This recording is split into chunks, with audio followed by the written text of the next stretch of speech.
some good terms that we are wanting to speak clearly here today that we believe will take you leading edge creators further into clarity about deliberate creation. You have beliefs that are only thoughts that you keep thinking. That's all a belief is. It's just a practiced thought. And it's so well practiced, it's sort of like the route that you drive to work. You sort of always go the same way, even though there are endless choices. Jerry and Esther have a global positioning satellite attached to their vehicles, and it doesn't matter how many wrong turns they take, because Jerry is always wanting to test Magellan. He will say, she wants to go, it's a woman's voice, she wants to go this way, but I think we should go this way. And so Esther will say, Magellan, Jerry, who should I follow? So she goes the way Jerry wants her to go, and Magellan will say, make a U-turn for a while, and then she finally gives in and says, all right,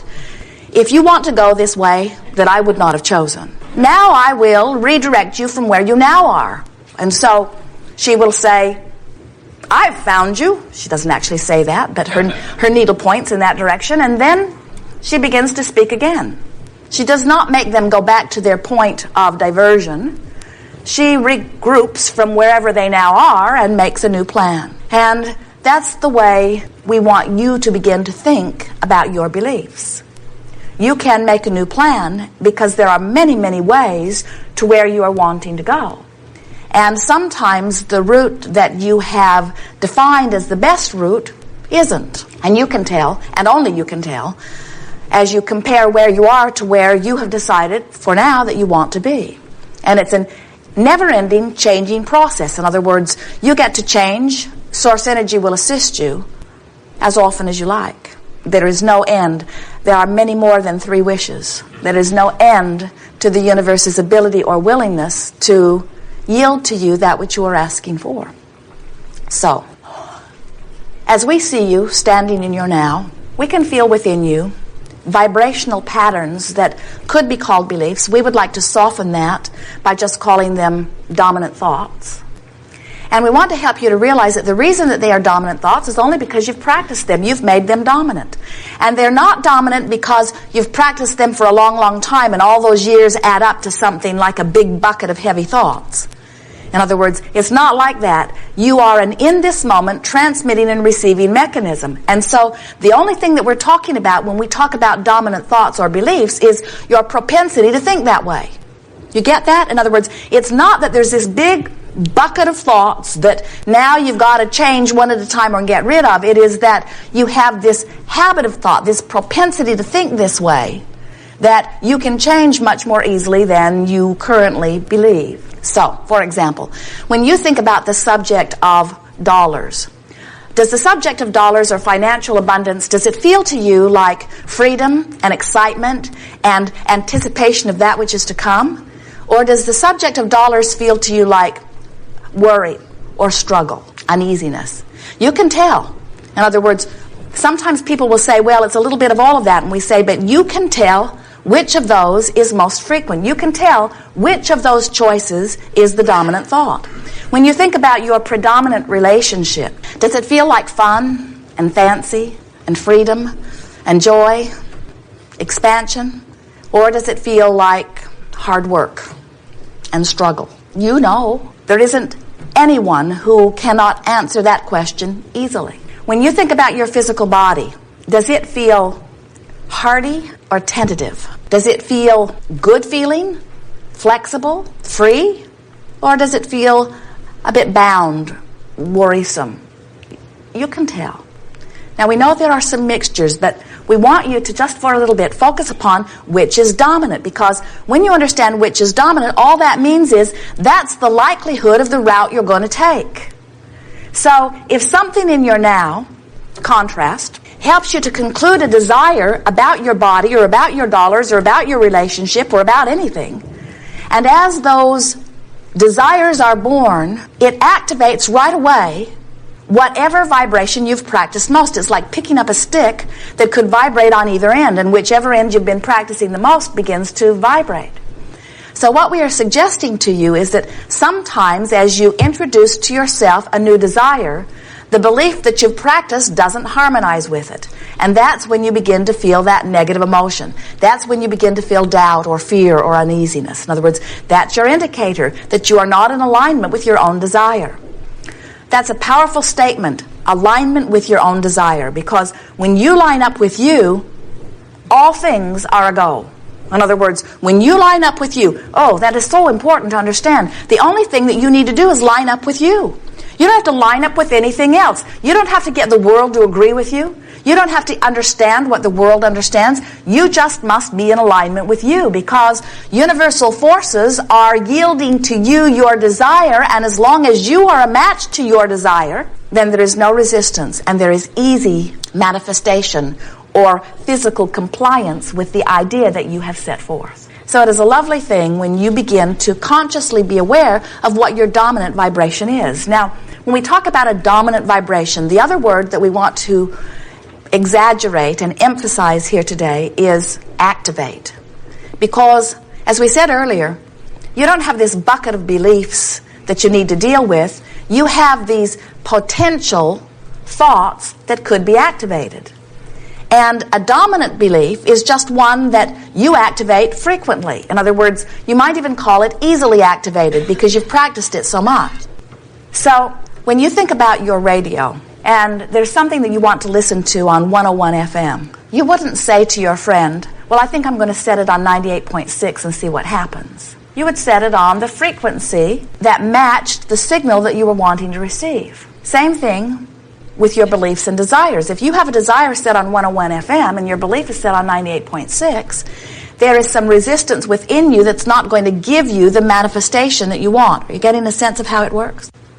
So, I want to help you today to realize what beliefs are most activated within you. And we want to help you to realize that you have so much choice in what's activated, but you have to make the choice. And that's the thing that we see with so many of our physical friends. They don't make the choice. Whatever has been activated just sort of stays activated. It's like, well, I believed this before, so I guess I should believe it now. Or, I thought this way before, and I haven't thought about thinking about it differently, so I guess I'll just keep thinking about it this way. And we say, some of the things that you think don't serve you, like physical decline, like shortage or lack of things, like it's just the way I am, or it's just the way things are. In other words, there are many thoughts that you've picked up along your physical trail that are truthful thoughts, because there are many who think them often enough to manifest them, and so then the statisticians record the data and they say this is a truth. But we say it's only a truth because people have been thinking them. People have been activating them.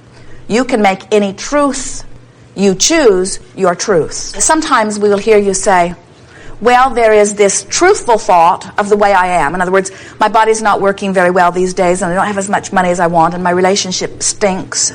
And sure, I have these desires, but this is just the way it is. And we say, we want you to begin to think about how you want it to be rather than think about how it is. And you say, oh, well, that would be fantasy. That would be lies. That would be making it up. And we say, we're not asking you to make the choice between truth and lies. Well, maybe we are. What we're asking you to make the choice between is what feels good and what doesn't feel good. But there's something in the human makeup that says, but shouldn't I choose what is true first? And it's fortunate if it's true and does feel good, but shouldn't I choose what is true? Shouldn't I be true to truth? And we say, be true to who you really are. When you are true to who you really are, you always choose the thought that feels best. So if you are choosing the thought that feels best and you are doing it regularly, then the thought that feels best becomes your truth. It becomes the most active thought within you. It becomes the thought that universal forces activate around. In other words, there's no reason that what feels best can't be your truth. There's no reason that you cannot truly be prosperous and truly be stable in your body and truly be vital and alive and clear-minded. There is no reason other than you have practiced other thoughts. And you say, well, I didn't do it on my own. A whole lot of them are practicing those thoughts. And we say, we know they are. We know they're practicing those thoughts. That's what convinced you that it's a thought worth thinking. But if it doesn't feel good, it's not a thought worth thinking. If it doesn't feel good, you're not being true to who you are. If it doesn't feel good, you've got your tuner set to the wrong station, and you're beaming in something from a mortal level instead of something from a spiritual level. In other words, you are not tuned in, tapped in, turned on to who you are when you feel bad, and we don't care who calls it truth. There are a lot of truths you don't want. Cancer is one. AIDS is another. Terrorism is another. Violence is another. In other words, there are all kinds of miserable true things. And what we're wanting to harass you into is saying, as Esther said to us after a discussion like this with her, I can damn well choose the vibration that is dominant. We said, could be more positive, but that's a good start. It's wonderful to make a decision. It is wonderful to say, I'm going to choose. Never mind what happened when I was 4 or 5 or 8 or 12 or 20 or 40 or 50. Never mind what happened. And never mind how it set me to thinking. The only thing that matters now is what I'm thinking a vibrational match to who I really am? Am I vibrationally compliant with the source that is me? So nothing is more important than that I feel good. Nothing is more important than that I feel good. Nothing matters more than that I practice thoughts that feel good. So toward that end, toward that never end, we are offering a new game or process that we are calling virtual reality. You've played games like it as you've done creative visualizations or creative workshops, but this game is different, and we're going to talk about why it's different, because if you don't get why it's different, then it won't work for you. Here's the game. Last 30 seconds. You're in charge of all of it. You're like a movie director. You choose the scene. You choose the time of year. In other words, where is it? What time of year is it? What time of day is it? What does the air feel like? You give it as much description as you could, as much description as the movie makers give you when they open a movie and play that music. In other words, you get to choose all of that. And then once you've established where you are and what it looks like and how you feel, you can decide whether somebody else is there with you. It doesn't matter if they are. Sometimes it's helpful, sometimes it's not helpful. And then you decide what their mood is, and then you exchange a few words and you get out.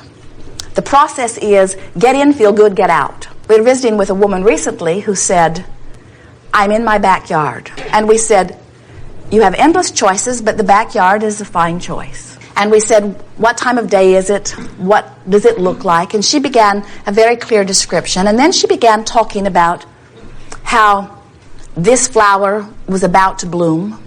And this flower had already bloomed and was waning. And we said, this is your virtual reality. You can make them all bloom at once if you want. In other words, that's the thing about virtual reality. It's not about facing reality. It's about activating a vibration within you on purpose. Virtual reality is where you practice a vibration and make it dominant. Can you see value in that?